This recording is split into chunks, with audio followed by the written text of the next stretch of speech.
4. Yo, this is Ruben Harris. I'm here with the homies Arthur and Timur Meister, and this is the Breaking Into Startups podcast. Timur, can you please tell the people what we're doing today? Yeah, so we're actually, we have a very special guest on our podcast today. We're still doing remote interviews coming from different parts of the United States, different parts of the world. But everyone is staying safe, and we're excited for COVID to end and help more people get jobs in 2021. And we have a really special guest tonight. Ruben, do you mind introducing who the guest is? Yeah, we're here with the man, the myth, legend, Marcelo Claure. He's a Bolivian tech entrepreneur who founded Brightstar, which is ranked as the largest Hispanic-owned business in the United States for 6 years, that he sold to Sprint after they reached $10 billion in revenue. He's currently the CEO of Softbank International, COO of Softbank Group Corporation, overseeing things with Masa. Together, they've invested in companies like DoorDash, Coupang, Uber, WeWork, and others, where he's the executive chairman, running things like the $100 billion Vision Fund. He's also the former CEO of Sprint that led to the merger with T-Mobile. He's a philanthropist with the founder of One Laptop Per Child and the Million Project Foundation to give computer access to kids. And in his free time, he's a skier, he's a cyclist, and a sports lover. He's the owner of a soccer team, Club Bolivar, believer in the media. He's on the board of Univision. And most importantly, he's a family man. I think you got 6 kids, correct? Six kids. Right. 6 kids. He has an amazing shoe collection, and finally, he's an investor in our company, Career Karma. So we're very grateful to have him on our cap table. And before getting into why he invested in Career Karma, let's just say, welcome, Marcelo. Thank you, and thank you for having me here.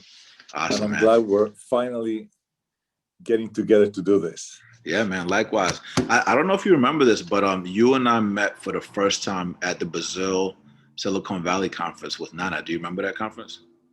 I do. That was I think a couple of weeks after we decided to launch a Latin American fund. So we were testing the waters at Brazil Silicon Valley in San Francisco, right? Or in Silicon Valley. That's right. Yeah, exactly. 2 years ago. Yeah, so a lot of people on the podcast, they're used to listening to people that got jobs in tech.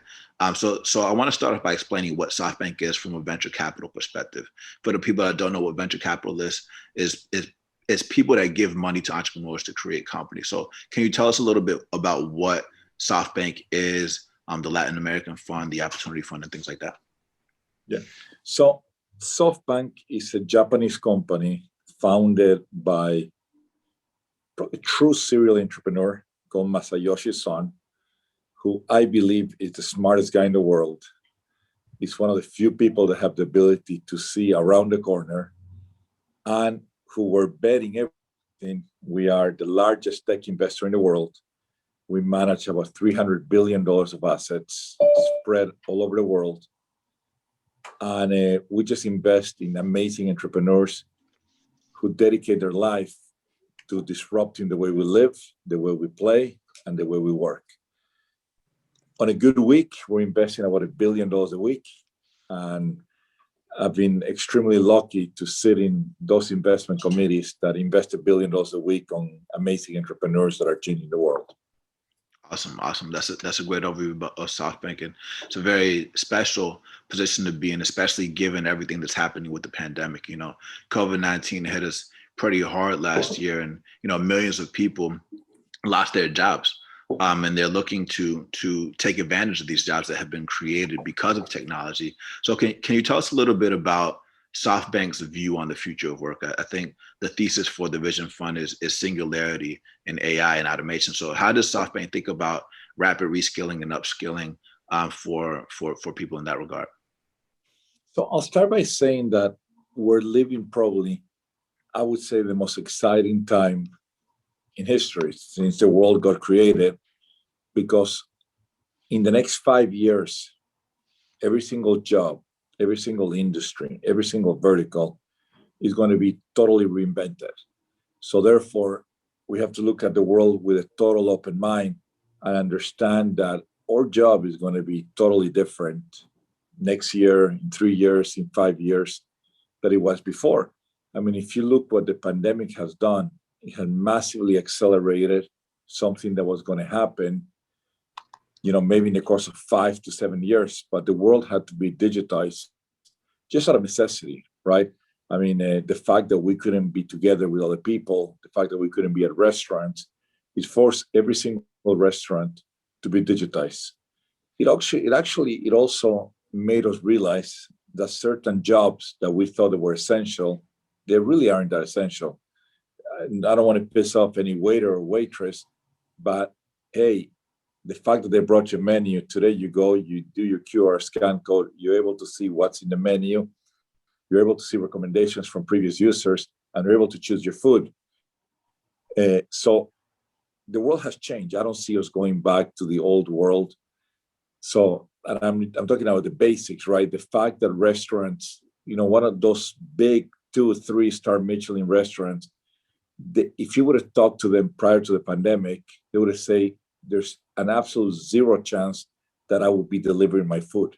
And every single restaurant in the world today is basically, they are set up like mini supply chain operations where, you don't need waiters anymore. You need supply chain people who are making sure that you can process this many orders in busy times and coordinate deliveries and coordinate payments through these delivery cards. And I can go on and on, right? If you go back at jobs, hey, could you ever imagine a shopper from Instacart that will make a living by walking into a supermarket and be shopping for others and actually make good, decent money? Chance would be zero. People are used to going to supermarket. Well, guess what? If you use Instacart or GoPuff, you never want to go to a supermarket again. It's like, why in the world am I going to waste my time doing the same repetitive task and having to find a parking and all that? And we can go in any industry. I mean, if I'm a doctor, or if I'm a patient, do I want to go again and wait, 3 hours to see a doctor and be in that looking waiting room, or do I just schedule a Zoom with a doctor who's going to be able to potentially give me a better diagnosis? And we can go. Do you ever want to go to a bank branch again? Right? Most people learn, hey, anything that I could do in those not so good looking bank branches, I can just do it from my phone. So all those jobs that before were so secured, the tough news is they ain't secured anymore. We're going to have to find ways how to do stuff that we didn't think we were capable. And that's why we're partners, right? Because I'm a huge believer that we got to teach people new jobs. And, maybe kids who are 18 and going to college, you're lucky that they're going to learn the new economy, the new world. But guess what? If you're 40 or 50 and you ain't going back to college, somebody's going to have to do your reskilling and your retraining and all those things. So that's why we are pumped about investing in your company. Thank you, man. And I think you summarized it very, very well. You've always been a man of action, and also a man of like putting your money where your mouth is. You did something real recently with Correlation One. I just talked to Shu about it, about what you all did to train 10,000 data scientists based off of what you saw in Latin America, but now you want to do it across the United States. Can you talk a little bit about the Correlation One event investment to like train data scientists, and then we can bring that back into what we're talking about with Career Karma? Yeah.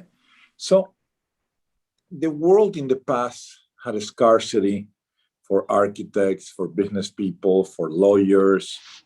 The world doesn't need, yes, we do need lawyers, we need architects and all that, but where the power sits today is we are generating so much data all day long, right? I have my connected watch, I have my connected Whoop, I have my connected Aura, which is generating data like crazy. Everything that we do, our cars are generating data, the Uber that we take is generating data, the Zoom that we're doing generates data.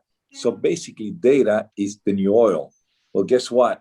In order for you to be able to turn that oil into some sort of wealth creation, you need to have something called a data scientist or a computer science major or somebody who knows how to code. And those are going to be the jobs of the future. The jobs of the future are not going to be, hey, I want to be a businessman. The jobs are going to be people who have the ability to code, program, analyze data that is being produced at crazy rates. before we had to process data, we have like 3-4 billion people that had a cell phone. There's going to be 1 trillion connected devices. Everything that, as we know, is going to be connected, and that's going to generate data. So the demand for people who understand data, that know how to play with data, that know how to program data, that know how to generate insights from data, is going to be enormous. And one of the, being a global investor, right? Again, going back to SoftBank, we're the largest investor in China, in India, in the US, and Latin America. And where I see that Latin America was falling behind is in the ability to train and generate data scientists. If there's one country that is killing it, it is China. China is making like 6 times the amount of engineers that we see today. If you look at a company like ByteDance, or better known to everybody, TikTok, which we all use now, like we're all addicted to TikTok, 75% of the workforce of ByteDance are engineers, right? I mean, in the past, if you look at a media company, they only had like 20% of people doing content. The other 80% were salespeople selling ads. And the world has inverted into these new companies. Well, when you're a company that's delivering content, utilizing artificial intelligence, you're going to need people who understand data. So that's how we came with the idea that we wanted to train, and we did a partnership with Correlation One. And we've been doing some fascinating things, like we have our portfolio. Not only are we training, we're training people at the top so they can understand the world is a data-driven world. We're interviewing middle managers so they can understand, so they take a data approach to solving problems. And we're interviewing people who are starting their jobs so they understand that the future will be data. And as long as you have a company that has a culture of data, then that company is going to be a winning company. So this is why I'm such a big believer. When somebody asked me the other day, what is the difference between a company that utilizes artificial intelligence or utilizes data to run their business versus a company that doesn't? An explanation that I gave is, if you go to a racetrack and you put a horse to compete with a Ferrari, the Ferrari is going to destroy them. And that's the exact same thing that is happening with, for example, new media called ByteDance, TikTok, Instagram, Facebook, etc., and old media. Hey, your newspaper in print that's disappearing. So everybody needs to be ready for a data-driven world. Yeah. I think that's a solid summary. Before SoftBank invested in Career Karma, there's another guy that actually invested in Career Karma that you know very well. His name is Paul Judge. He's one of our angels. And this was before there was an opportunity fund. And I know, from what I understand, you and Paul were Henry Crown Fellows. So, and then started noodling with this idea of the opportunity fund. Can you talk a little bit about your relationship with Paul Judge, the opportunity fund, and why you created that? Yeah. So we all got selected to a really, really cool program by the Aspen Institute. It's called the Henry Crown Fellowship. And what they do is a collage of the people. So you have business people, you have public company CEOs, you have academia, you have politicians, you have a combination to really replicate the world. And I met this guy, Paul Judge. For those of you who haven't met him, first, he's the best dressed guy I ever met. The guy looks elegant. Doesn't matter when he wakes up at night, and he just first, he's a good looking guy, and second, he's a well-dressed person. So, and third, he's smart as hell. I mean, he's a great investor. And so I immediately connected with him. We were in the Henry Crown Fellows, and we just had a good time. And at that point in time, I was in a different phase in my life, right? I wasn't in my investor. I was an operator. I was the CEO of Spring. And before that, I was an entrepreneur. So there wasn't really a lot to do with Paul, except, hey, he was telling me how his job was to go find the next best entrepreneur. And if they were entrepreneurs of color, even better. And to be fair, he's playing in Atlanta, where traditionally hasn't been the land of entrepreneurship or the land of venture funding. So I really liked the guy, and we just stayed in touch. And then one day, as I was watching, I think CNN or whatever, and they were showing the Black Lives Matter movement, and I mean, the tragedy that we were living. I figured that it was about time to do something exciting, like launch a fund dedicated to Blacks and Hispanics. And I thought, like, who could be in my investment committee that truly understands this, that has the empathy, and that has lived this? And I couldn't think of a better person than Paul. And I'm also Hispanic, right? So I also lived, how difficult it is to raise money when you're Hispanic, when you're Black, and all that. And I said, hey, let's get together. Black guy from Atlanta, a Hispanic guy from Bolivia, and let's launch this fund. And we invited also Stacy Judge, who's just phenomenal, who was the CEO of TaskRabbit. And in no time, we launched this fund. And we have really two intentions. One is put our money where our mouth was, right? Everybody was talking about doing things to help. And we said, hey, we're going to do what we know how to do, which is invest. And wanted to also have other people follow us, because $100 million is a nice start, but the problem is way, way bigger, right? I mean, the amount of venture capital funds that are run by Black people or Hispanics is, I think, less than 1%, 2%, 3%. The amount of money that's dedicated to Black or Hispanic entrepreneurs is negligible. So we started this, and I would say the biggest win here is not only to find great entrepreneurs like you and great companies like Career Karma, but to get other big institutions to play ball. Like Goldman started playing, Apple started playing, PayPal started playing. So big companies, because sometimes it takes one, right, to launch first and everybody. And now I love it, because now, even though I don't like the competition, I love the fact that entrepreneurs have competition. All the great companies with entrepreneurs of color have choices now, and we have to fight in order for us to get our allocation. We have to say, hey, I'm better than the other one. And back then, it wasn't like that. If you were a Black entrepreneur or Hispanic entrepreneur, you would take money from whoever was willing to give you money. You didn't have choices or less choices. So now I think we've done that, and I think working with Paul and Stacey is a true gift. I mean, when you said fight, it made me think about your talk at the Brazil Silicon Valley. You talked about the importance of being a street fighter. I think it'd be, and I know we're going to talk about mindset real quick.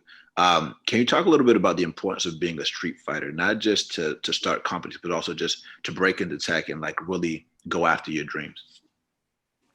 So I'll share this story that I haven't shared with a lot of people, right? When I was running Brightstar and Masa basically bought my company for a lot more than I ever dreamed it was humanly possible to ever get to those numbers.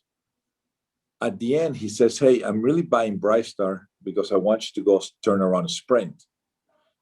And I said, but, there's a lot of smarter people than me. I mean, they know technology. Back then was, 3G, moving to 4G, moving to LTE. I'm like, this thing is way above my pay grade. And Masa looked at me and he says, look, technology you can learn. And says, and you're a street fighter like me. So in order for you to turn around this company, you need a street fighter. And the approach that we took was, to convert, I don't know, probably we had like 80,000 salespeople if you add all the agents and all that. And our goal was to convert those 80,000 people to be street fighters, to take no excuses, to basically, we converted the CEO, we converted a store manager, and we call him, you're the CEO of your store. And each store is a multi-million-dollar store because they sell a lot of phones and all that. And we had this culture of just fighting and street fighting and winning.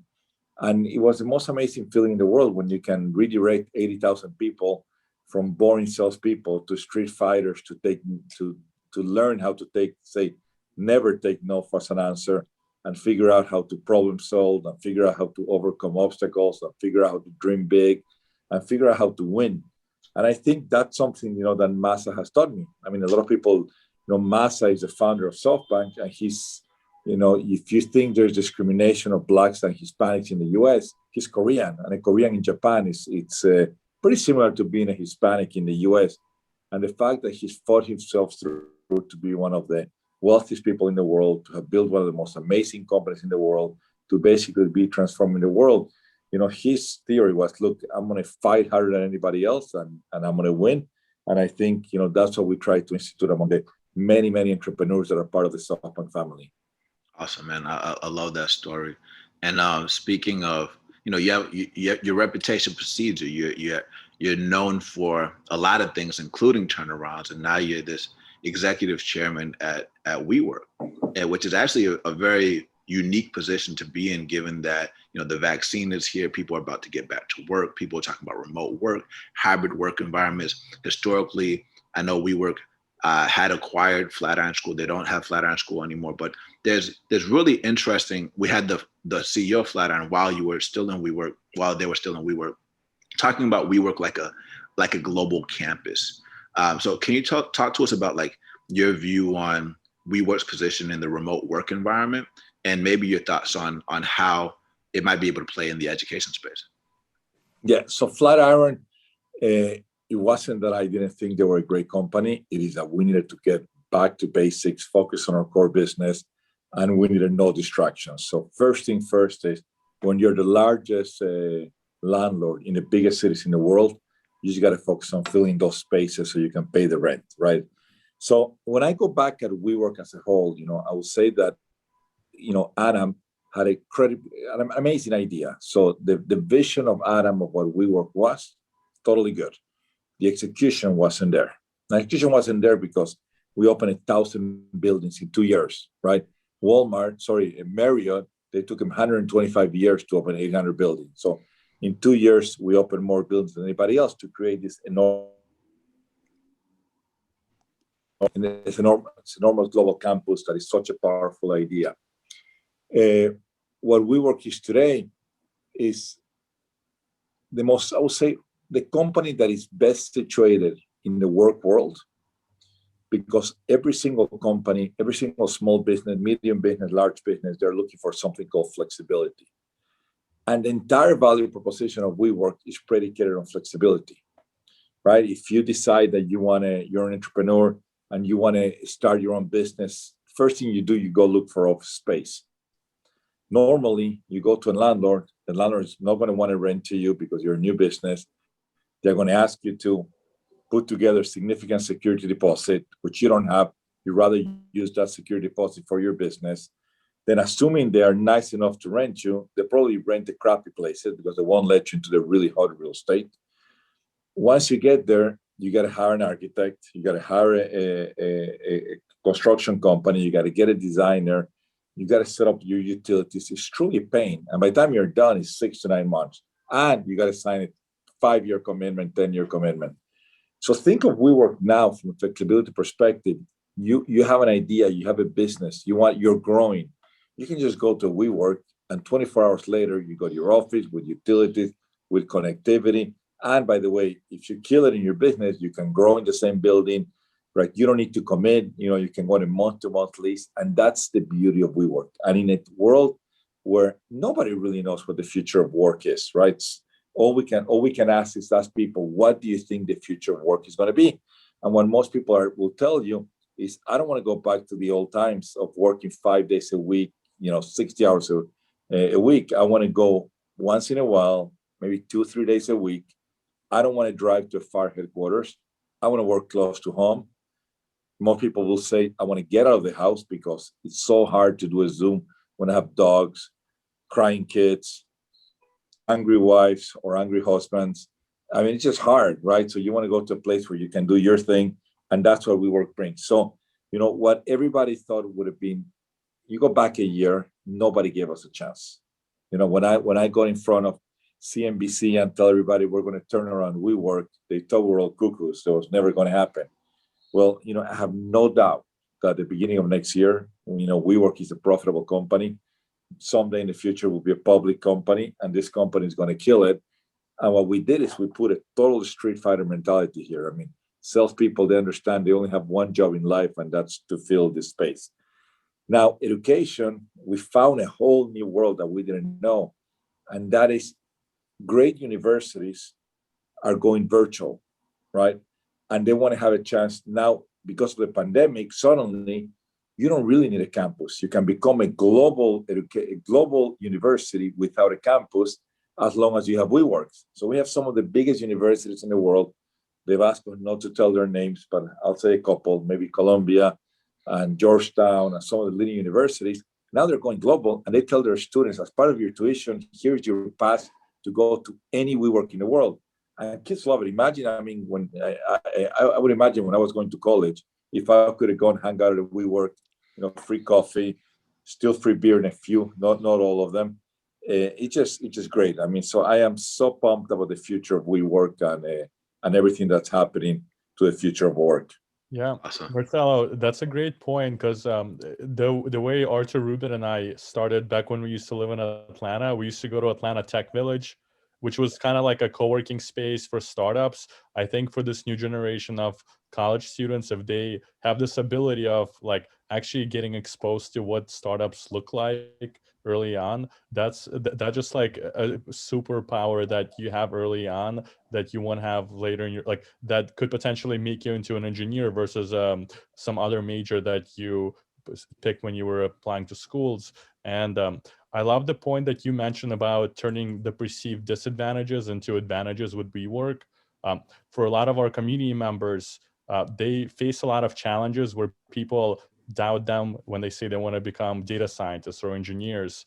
And the whole point of Career Karma is to give them that confidence that they can achieve their dream and they can do it with other people. I'm curious, for you and kind of your journey of where you got today, do you have any stories that you can share where you face rejection or you face some challenges where like most people would have just given up, but you persevered, that could provide some motivation for our members facing these challenges right now? I mean, I could spend a day telling you the amount of times I got rejected when I had a business idea, when I went to raise money, when I went to borrow money from the bank, when I went to lease a building back then. Mm-hmm. I mean, I think as an entrepreneur, the norm is that you get rejected. But the beauty of doing this is, first, you got to believe in yourself, right? I mean, if you don't believe in yourself, if you don't believe in your idea, if you don't wake up in the morning, all ready to go, whatever you have decided you're going to achieve, then you have zero chance. But if you're a believer in what you're doing, then, after many no's, a yes will come. Mm-hmm. After many doors get shut down, a door will get open. After many times you apply for jobs, mm-hmm. eventually, what you can never do is you can never give up, right? That's the first rule is never give up. I mean, the story of fundraising at Brightstar is a funny one.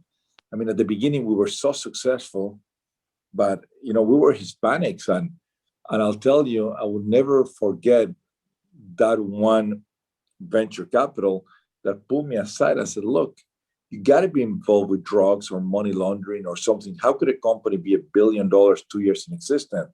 I mean, you're in Miami, you're doing business in Latin America, just impossible. And that was really painful to say, no, I'm just good. I sell more cell phones than anybody else, and we hit more market, and we're really good at it. And we actually got turned away because they say, it cannot be real, right? It cannot be real that a kid from Miami started selling phones from the back of the cars, and 2 years later, their company reaches $1 billion, and they're in 14 countries. I said, you're from Miami. There must be money laundering. Has to be something weird. I said, there's nothing weird. We're just really good at solving customers' problems in an enormous market where cell phones were exploding. So, I mean, we got, tons of stories about more than rejection. It's also about if people really believed in it, it's hard to explain that in order for you to be an entrepreneur or a founder or whatever you decide to do, is if everybody understood how to do it, then everybody would have done it, right? And if everybody could see it, then they would do it themselves.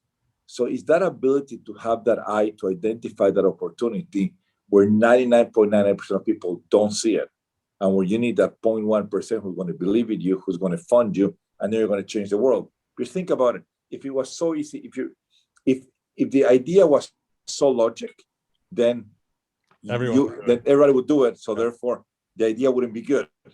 And that's what happens to most entrepreneurs or most people. They have this amazing, crazy idea, and either your friends, your family, they want to tell you, hey, don't do it, get a job, the idea is dumb.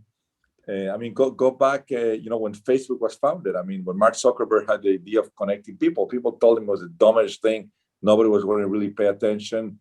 And look what Facebook is today, or look what Yiming at ByteDance, when he says, hey, I want to deliver relevant news utilizing AI to make sure that, that it's a lot better than opening the page of a newspaper and you're reading stuff that you really don't care. And now imagine if somebody delivered news that you care. People said, oh, there's no way. New York Times is too powerful, or Shanghai, whatever is too powerful. And that's because they were believers and they got turned away 1,000 times, but they knew that their idea was so unique. That's what makes those great companies and those great entrepreneurs.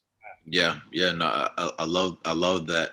And you also touched on the fact that you grew up in Miami. A lot of people, when they first started coming to Career Karma, they thought they all had to move to Silicon Valley like we did, which is what, we actually met Paul Jubich at Atlanta Tech Village, which is similar to WeWork. And then we had to move to Silicon Valley in order to make it. But now that there's all these remote work opportunities, places like Miami are springing up, places like Atlanta are springing up, DC, Chicago, all these other places. So you actually, if you're a parent, you can stay home and you can work. So you actually did something really special in Miami. I was just in Miami with Mayor Francis Suarez. His right-hand man, Saif, has been on our podcast before talking about the work that they're doing. And we're working on this initiative called Reskill Miami, to give laptops to people in Miami so that they can break into tech. And you announced something pretty big in Miami to help people in Miami. So can you talk about what you just did in Miami? So in Miami, we opened what is called a 100 million Miami initiative. And that is where we're going to invest in companies that are Miami-based or companies that are moving to Miami to make sure they have a guaranteed source of capital. Because if you want to be successful, whether we like it or not, you need capital, you need talent, and you need location. And Miami, from a location, is unbeatable. I mean, all it takes is go check it out once, see the weather, see how beautiful it is, and then you go back to other parts and say, why haven't I been here before? And that was because the way of working is you need a headquarters, you needed, hey, you want to get a job in Google, you got to go to San Francisco, Silicon Valley. You want to get a job in tech, that is the only place. Well, now that you can work from anywhere, guess what? Companies don't care where you are. It's your choice. And then from a better, I don't think there's a better place to be than Miami from a quality of life perspective. Secondly, is you need to have capital, right? And the source of capital, I was reading how everybody was getting super excited. Oh my God, Blackstone is moving there. Well, those are private equity. Those are value investors. Those are guys who write big checks for value. They don't write checks to an entrepreneur with an idea that needs the first $500,000 for the first $1 million. So that's why we thought that was going to be important. And third, you need talent. Money, right? Money combined with great place to live won't do it. Because you need talent, and that's why. I'm a huge believer in, again, you guys have a huge job to hey, tech companies will move to Miami. Somebody's going to have to make those employees skilled to what tech companies are looking for. And that's where you play. And that's where FIU has to play, and University of Miami and Miami-Dade Community College and everybody, because I think the demand for skilled workers is going to be much greater than the supply we have today. The good thing, people love to move to Miami, so we'll be able to move. But we gotta make sure that we have the right talent, because if not, in this game you don't win it with 2 out of 3. You win it with 3 out of 3, and that's again talent, location, and capital. And I'll do my part capital. You got to do your part in talent.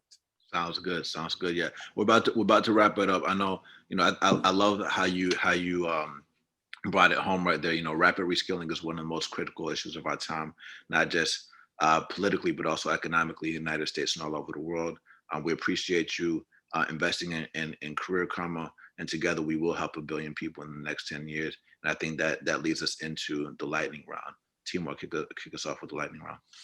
Yeah, Marcelo. So on our podcast, we actually just released over 120 episodes, and we've always asked our guests for tactical advice to help our listeners break into their first careers in tech. And so we'd love to hear tactical things that someone listening to this podcast, whether they're driving in their car, cleaning their home, can do to basically change their life this year. And so with that said, Arthur, take it away. Yeah, thanks, Timur. So this question takes it back to the basics. So if you were moving to a brand new city, let's say Miami, and you only had $100 in your pocket, what would you do and how would you spend that $100 to, start a new career in tech? If you only had $100, it's going to be hard, right? You might need you might need a little more. But the beauty is, hey, we live in a virtual economy today. So, there are today tech companies that will allow you to basically rent a room by the day, similar to the WeWork, but the We Live concept.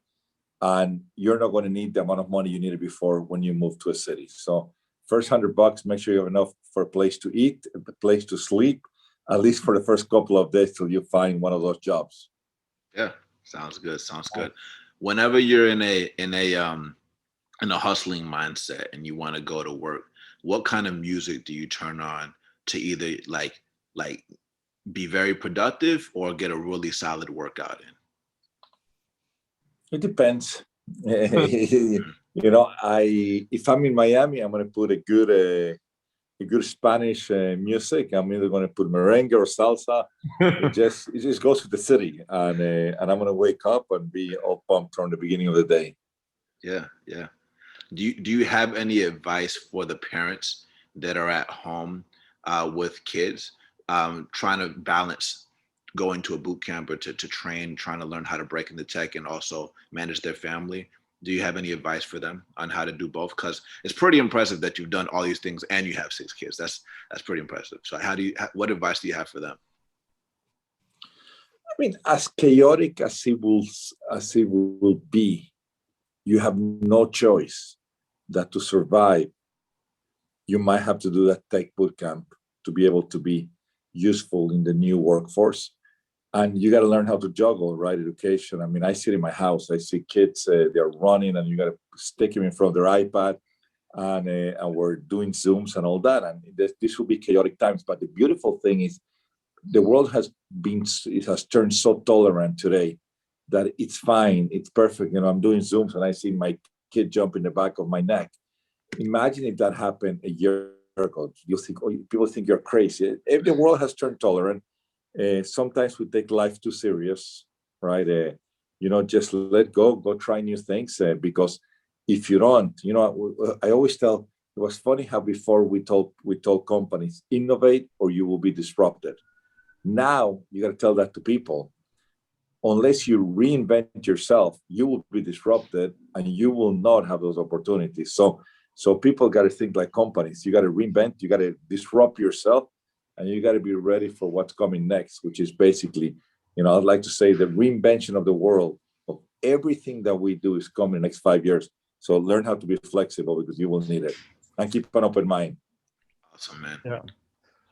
Thanks, Marcelo. And we usually ask people for more advice, but since we have such a special guest today, do you mind sharing with people just the magnitude of the number of jobs that are available at companies like TikTok, so like at Ubers of the world? The reason I ask this is whenever we have people joining our community, I ask them to guess how many people work at Uber on the engineering side, and a lot of people throw out numbers like 10 or 20 people, when in reality it's like much more. Can you give our listeners just like a feel for how many opportunities are there with your portfolio companies, but also with other tech companies in the world? I mean, there are tens, if not hundreds of thousands of jobs that are being created because the fight for technical talent is enormous. I mean, if you are properly skilled with the right technical skills, with the right, go from as high as an AI engineer to a computer science or somebody who knows how to code, the demand for talent is huge. So you should never be, I don't think in these next few years, you should be worried about having a job. You're going to have to worry about choosing which job you want, because but you have to make sure that you're skilled in whatever the world needs. So with that, thank you. It's been a pleasure to see you guys. Keep doing what you're doing. And, it's been so nice to be part of your family. And we're going to do great things together. So I got to run. So thank you. Thank you so much, Marcelo. Thank We'll you. see you later, man. Bye. Thank you.